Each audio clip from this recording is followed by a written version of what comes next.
You thought you were going to have to wait another 2 months for an episode, but it was me, Inspiration. Yo, welcome to The World is My Burrito. You're listening to Mars Madness Session 3.5, covering one of Takashi Miike's many masterpieces, the live-action Terra Formars movie from 2016, based on the first volume of the manga. If you haven't listened to the previous episode covering the manga, it is a little recommended, as this episode won't be covering the synopsis or any creator or history details that were previously touched on. Otherwise, it's kind of standalone. You know what? Just go listen to the previous episode if you haven't. This is an addendum episode, and very much like a normal taquito. So you lads and lasses have already been welcomed. You don't get anything more creative. I did, however, forget to introduce myself in the last episode, so hi. This is your host, Corey T, coming at you from Tampa, Florida, this fine August 16th. Yeah, so I actually wrote this episode the day after I released the previous one. So, yeah, I was inspired. If you did listen to the previous episode, you may recall a very quick comment about wanting to watch the live-action film adaptation of Terra Formars, which, as it turns out, was available on Tubi. And a quick note, this is also streaming on Arrow Video's streaming service, which I didn't know existed. So I figured, why not watch it? Pokemon Unite could take a backseat that day. Hot take, this is amazing. It's not going to be for everyone, but I would say this is not schlock or even niche. The very end dips into the Japanese water, but that's about as abnormal as it gets. It may make sense to say it's a B movie with an A budget. Takashi definitely knew what he was doing, and it is everything the manga should have been. If you have seen this and didn't like it, or watch it on my recommendation and don't like it, I swear to you it is the best version of this franchise, and you've saved yourself a ton of time. We will go a little bit into the anime history. Director Takashi Miike. If you don't know the name, he has 115 director credits, including Ichi the Killer, 13 Assassins, Audition, The Great Yokai War 1 and 2, the live-action JoJo's Bizarre Adventure Part 4, the live-action Ace Attorney film, Zebra Man 1 and 2, which I did briefly mention on a previous episode. His directorial catalog is kind of like Samuel L. Jackson's acting catalog in like variety of the stuff that he's covered, and kind of how wacky some stuff is and how serious some things are. The writer and screenplay are worth mentioning: Kazuki Nakashima. 35 writing credits, including Tengen Toppa Gurren Lagann, the anime and movies. This is one of my favorite franchises. The Kill la Kill anime, which is another amazing franchise. Promare, the anime movie, several Kamen Rider series, the live-action Cutie Honey adaptation, and the screenplay for Batman Ninja, which I haven't seen. I feel like actually more people listening to this have probably seen that than anything else I'm going to list today. The cast is 100% worth mentioning, and I'm going to go in the order of the original trailer. Hideaki Ito is in both of the Onmyoji films. These, like Onmyoji, I got onto a long time ago shopping at FYE. Found, I think it was just the first one. I don't think it was 1 and 2. I think 2 came separately years later.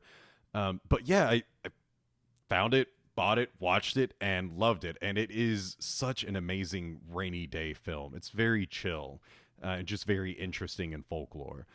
He was also in The Princess Blade, which is like classic Japanese crazy action film.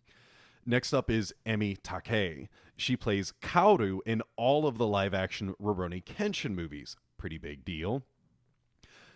Tomohisa Yamashita, Drops of God live-action series, Alice in Japanese Borderland, Flowers for Algernon live-action miniseries, and the 2023 American series Tokyo Vice. Takayuki Yamada, he's in Wes Anderson's Isle of Dogs, 13 Assassins, both live-action Gantz movies, the live-action adaptation of Osamu Tezuka's Mu, which I didn't know existed. So I'm going to add that to the list because the manga's already on the list. Kane Kosugi. I feel bad for this guy because he was in both Tekken Kazuya's Revenge and DOA Dead or Alive, both of which were terrible live action adaptations. He was also in War, that Jet Li Jason Statham movie, which oddly enough, serendipity, um, against all oddities just mentioned. God, I blanked so hard. He was in Godzilla Final Wars, and he voiced Ryu in the Street Fighter Alpha animated movie. He's also been in plenty of live action tokusatsu series, including the human host in Ultraman The Ultimate Hero. Rinko Kikuchi, this is someone you might know. She's Makomori in both Pacific Rim films. She's also in Tokyo Vice, so I guess it's time to check that out. She was in 47 Ronin, that terrible Keanu Reeves movie, and Mamoru Oshii's Assault Girls, which was not good. You may know that name, but God, I can't recommend that movie. Next up, Masaya Kato. This is a real hero here. When I saw his face, I was like, dang, why does he look so familiar? He's the chief of staff from this year's Ultraman Blazar series, the intermediary between the crew and the bigwigs. This dude was also in Tokyo The Last War. God, I hope someone recognizes that title. He voiced a character in the original Ranma 1/2 anime, and he had small roles in both the 1998 Godzilla and Walker, Texas Ranger on the American end. He's the oldest guy in here, so stacked career. Next up, Eiko Koike. She was in the Japanese horror film 2LDK, which came as a double feature to Suicide Club, which is a movie I'm going to be covering later this year. This is honestly the only title I recognize, so that's all you're getting, but it is a dope movie nonetheless. Mariko Shinoda. Honestly, her biggest claims are her pop idol and fashion histories, and apparently she played a side character in the live-action adaptation of Ouran High School Host Club. I'm very unaware of her or anything she's in. Next up, Kenichi Takito. He's also in the live-action Rurouni Kenshin movies, as well as another side character in Godzilla Tokyo SOS. He's the other retired Yakuza boss in the live-action adaptation of Way of the House Husband, and is in the live-action TV series for The Book of Human Insects, another topic I've covered on here. One of the names not mentioned in the trailer is Rira Fukushima, who played the geisha android in the ScarJo Ghost in the Shell movie. She was in The Arrow and The Wolverine from 2013. She also voiced Sumi in the Netflix Castlevania series. Lastly, but certainly not least, we have Shun Oguri. He's Ren Serizawa from Godzilla vs. Kong, the dude who controls Mechagodzilla. This dude's list of well-known properties is the longest, so I'm going to cut it a little bit back for you. He plays the main characters in the live-action adaptations of the No Longer Human movie, the Gintama miniseries and movies, Lupin the Third, and Detective Conan movies and series. He is this movie's villain. What a career. Don't let this short list fool you. All of these characters have pretty extensive careers. Many titles were cut for the sake of time, but yeah, this is what you would call a stacked cast. The last little bit of data is that the filming took place in Iceland, which is apparent if you've seen Prometheus or been to Iceland. Spoiler warning. It's spoiler warning time. You've been warned. Get over this extremely predictable movie. The meat. Now's the time to iterate that this is based on the first volume of manga, which tells the story of Bugs 2. Not the anime, not any other volume, just volume 1. So for the starting topic I want to talk about is the crew. Because the first thing worth mentioning is still related to the cast, because it is the singular biggest change. In the manga and anime, the Bugs 2 crew is an eclectic one because it's sent out by the international organization NASA. But in the live action, everyone is Japanese. The reason for this is Takashi Miike wanted to hire an all top-rate Japanese cast, instead of some great Japanese actors and a few second rate foreign actors. He also made some comment about making a movie in Japan without Japanese is like Hollywood making a movie featuring an entire Japanese cast. It just ain't right. Uh, I don't care about this. I think it was a great call because we get a really solid B movie with very acceptable graphics where I didn't feel anyone was half assing it. Now, this also allowed Takashi to make a change in the story. You see, in the original story, the first two Bugs missions are done in secrecy of the public by the multinational organization NASA. This is why the third Bugs mission is publicly titled NX-1. In the movie, Bugs 1 and 2 are run by Japan in secrecy from any other government. It's just one super rich, influential dude in charge. Also, in the original story, there are two powers at play, each with different motivations. The first is NASA Project Chief Alexander Gustav Newton, and the second, Dr. Honda, who actually performs the surgery on all of the crew. Alexander's motivations are terrible. He sends these people to Mars knowing they were going to die, but also expected them to somehow kill every roach on Mars. And we know he knows because nothing that happens on Mars surprises him except Honda's betrayal. The numbers ain't numbering. Meanwhile, Dr. Honda sends his own agents to bring roach eggs back to sell to the highest bidder as weapons. That makes more sense. The crew is fodder for their survival. Alexander is dumb and gains literally nothing from this because he knows everyone's going to die. Honda is evil and gets multinational funding. Which villain has a better story? So the movie gets rid of Alexander and makes this Dr. Honda's project. His motivation now is if everything goes according to plan, he's our hero. If it fails, he takes all the data and sells it to the highest bidder and just moves to that country. This is great motivation. The characters in general see great improvement. In the manga, most of them are cookie cutter or have so little to say or do that when they die, you're like, who was that guy again? It also goes out of its way to remind you that these people are trash, but that kind of never really comes across. They all seem equally respected, equally spoken, equally everything. Now, the film lists the criminals early on. An ex-cop, two Yakuza, serial killer, illegal immigrant, leader of a child prostitution ring, a hacker, a terrorist, murderer, and assistant to murder, and a kickboxer.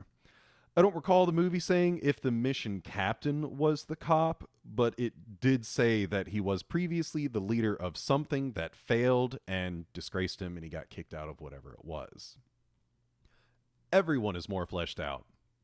The Yakuza act like assholes, then are more than willing to escape the ship, saying something about only doing crime when they know they can get away with it. It gives me the impression that they were very small time. The serial killer is a little unhinged. He freaks out some people while others don't care because they're badder than he is. And his motivations are to bang some of the chicks, whether it be on this trip or on Earth, whatever. He wants that money, he wants that notoriety. In the manga, the character Ichiro betrays everyone, and the only surviving member remaining, Shokichi, just up and forgives him without ever speaking to or saying that he forgives him. It's once again, it's like you kind of forgot where he was going with this. A guy betrays everyone, and one of the people he betrayed is like, cool. It's flat. Shokichi wants to kill Ichiro in the film, but accepts that he was kind of under someone else's thumb, and it's also the only way to return to Earth. So while it isn't fleshed out a ton more, it is fleshed out to me just acceptably enough that it's like, yeah, sure, he forgives this guy because the guy does kind of help him just a little bit and recognizes that it's the only way to get back to Earth. So back to the villain. He's a cross between Zorg from Fifth Element and Captain Jack Sparrow. He's a little quirky, but a lot of genocidal. His first line in the entire movie is asking his assistant, "Do you think I should have worn a brighter jacket at my speech?" The speech about how to save the Earth. Straight off the bat, we know this man does not give a shit about anyone else in life. There's a scene in the manga that has him unnaturally speaking with his chauffeur about why these people were chosen to crew the ship. Again, they're all supposed to be rejects, where the movie has him saying it to their faces. You were picked because you're shit and you either do my bidding or face the law. He even mocks them on Mars with a drone. I actually kind of love the little bit of info dumps we get because all of his monologuing feels true to the character who feels his voice deserves to be heard. It's not awkward conversations with people who would probably never ask the person questions about their intentions when you're just a fucking chauffeur. The final character I'll bring up is the kickboxer. He speaks up right after the crimes are listed, saying he's even worse than them. And this isn't really like expounded upon in any way, but I feel like the setup says everything it needs to. In the world that we live in, sports puts you in a higher class than everyone else, but in Takashi's dystopic future, sports are helping society so little that it's basically a crime. Honestly, this is probably one of the smartest changes Takashi made. The manga story of Bugs 3 begins with a dude fighting in a life or death cage match. Very dystopian. But at the same time, professional sports still exist and are as healthy as ever, which isn't very dystopian. Again, it's kind of like clashing with itself and what it's trying to relay. Any one of these examples is deeper than what you get in the entire first volume. The next thing I'm going to talk about is overpopulation and aesthetics. The manga goes out of its way to show us that there are absolutely no issues with overpopulation. There are so many scenes of people occupying perfectly empty, calm areas. And the movie doesn't spend much time on Earth because it's an expensive set compared to a barren Mars, but what we do get is grungy color tone, rainy weather, higher body count existing in any space, and general disarray to make the Earth feel overpopulated and in decline. And on the topic of aesthetics, this movie is definitely borrowing a lot from Blade Runner, what with the rain, neon signs, TVs everywhere, tons of people in raincoats, and a whole spinner. You know, the very specific flying car that's in Blade Runner. Definitely not accidental. The next thing we're talking about is genre. I mentioned the manga is listed as sci-fi, horror, drama, action. To be honest, it's really just action with tiny bits of those other things peppered in. The beginning of the movie is a great combo of character drama and situational horror, while the end is continued drama and spaced out action. The beginning has enough mood lighting in the ship, slow reveals, and corresponding character reactions, tight shots or tight spaces full of encroaching cockroaches, weird noises or lack thereof, everything that makes for an acceptable horror film. And then later, the action gets wild.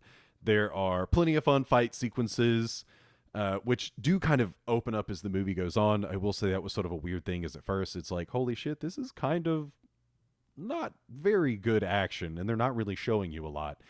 But they do take their time, and eventually they show you like full character bodies and stuff like that. I don't know if it's the set. I don't know if that was intentional, to kind of like get you more interested in what you were looking at.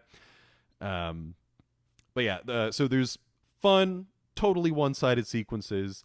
The best part in the movie, though, is there are two separate scenes where the roaches create literal waves of themselves that the crew's Mars vehicle needs to drive straight through. I shit you not. The this Before entering the second wave, the vehicle is literally flying through the air. So it is a vehicle that is intended to drive on Earth. Very, I don't know, Starship Troopers. Massive wheels. And for no reason whatsoever, for nothing leading into it. It's just flying through the air to go into the second wave. And this is the kind of thing that I do appreciate. It's like, again, that's that B movie feel where it's like there is nothing leading up to this, but everything has been so wild up to this point that you're like, yeah, sure, I'm sold. Um, it's amazing. So next up, one of the issues, the biggest issue with the manga and anime is the pace. Again, biggest complaint about the franchise.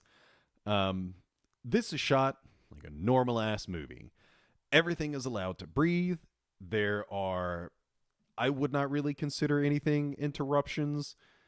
Um, when they do, when someone turns into something, sometimes they'll go into like this sort of scientific, cool digital thing of like, oh yeah, the bullet ant is picked because it can carry things 100 times its own body weight. It's one of the single strongest things on Earth. And it's a few seconds. Like they're not spending a lot of time on this. But then sometimes they don't do that, and it's very smartly done. This actually does the show then eventually tell, or tell then eventually show thing.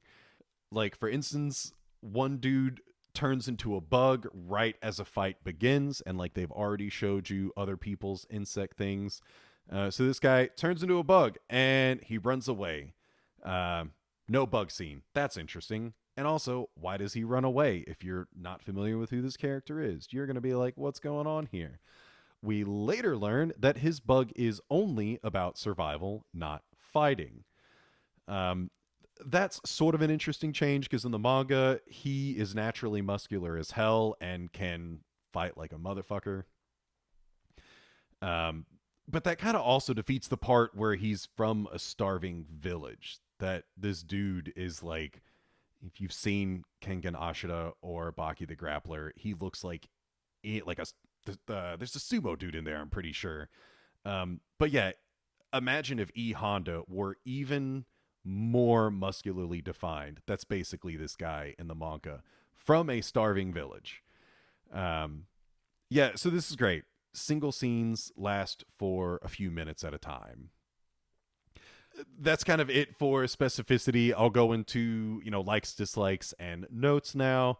There's a little bit of body horror. The manga tried to make everything look as cool as possible, but transforming into a bug would probably look terrifying in real life. The transformations in general are fun.